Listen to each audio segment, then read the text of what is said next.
आज की मोटरसाइकिलें इंजीनियरिंग का सच्चा चमत्कार है। इस एनिमेशन में मोटरसाइकिल के अंदर के पार्ट्स को दिखाया गया है। सबसे पहले हम बताएंगे कि मोटरसाइकिल का इंजन स्टार्ट कैसे होता है।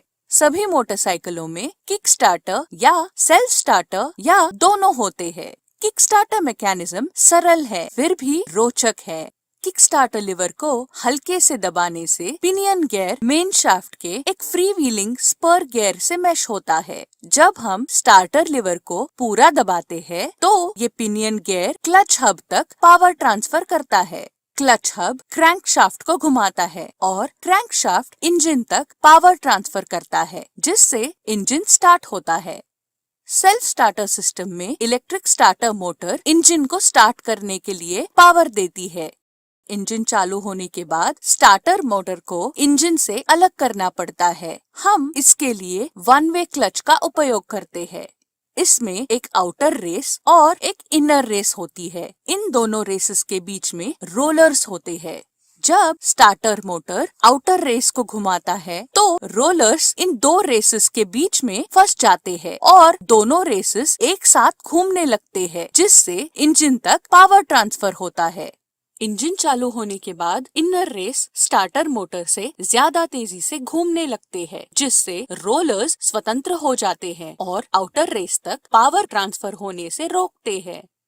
इंजन स्टार्ट होने के लिए इंजन के अंदर इग्निशन होना जरूरी होता है। मोटरसाइकिल इंजन में इग्निशन के लिए एक स्पार्क प्लग का उपयोग किया जाता है। स्पार्क प्लग को ठीक से स्पार्किंग करने के लिए 20,000 वोल्ट तक आवश्यकता होती है। यहाँ दिखाए गए मॉडल में स्टेटर का उपयोग करके वोल्टेज प्राप्त किया जाता है। मोटरसाइकिल के स्टेटर में कॉपर कॉइल्स होती है।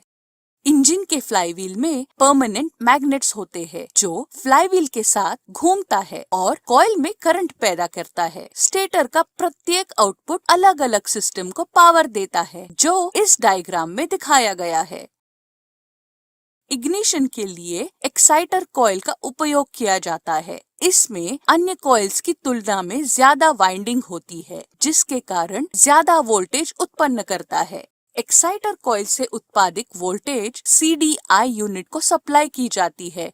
AC CDI यूनिट का कनेक्शन यहाँ दिखाया गया है। CDI यूनिट के अंदर एक कैपेसिटर होता है, जो चार्ज को स्टोर करता है। फ्लाईव्हील के पास में पिकअप कॉइल होती है। पिकअप कॉइल में एक मैग्नेट होता है, जिसके ऊपर कॉइल होता है। फ्लाईव्हील की बाहरी सतह पर प्रोजेक्शन होती है। जब फ्लाईव्हील घूमता है और पिकअप कॉइल के पास प्रोजेक्शन पहुँचता है, तो कॉइल में वोल्टेज उत्पन्न होता है। यह वोल्टेज CDI यूनिट के अंदर के एक स्विच को चालू करता है, जिससे सभी चार्ज कैपेसिटर से डिस्चार्ज हो जाता है। यह वोल्टेज को और बढ़ाने के लिए इग्निशन कॉइल का उपयोग किया जाता है। इग्निशन कॉइल एक स्टेप अप ट्रांसफार्मर है, जो इनपुट वोल्टेज को 200 गुना तक बढ़ाता है, जो स्पार्क प्लग को फायरिंग करने के लिए पर्याप्त है।